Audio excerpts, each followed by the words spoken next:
เจ็บเท้า อุ้ย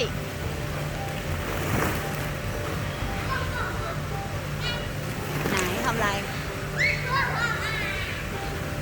ว่าไงลูกพี่ชูอยู่ข้างบนนี่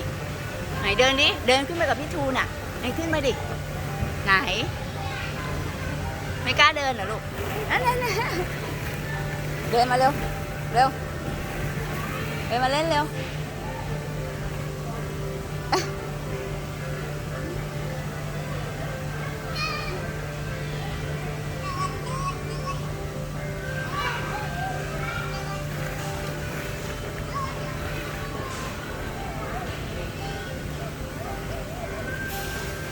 ไอ้ทูเดินเล่นพาน้องเดินดิไป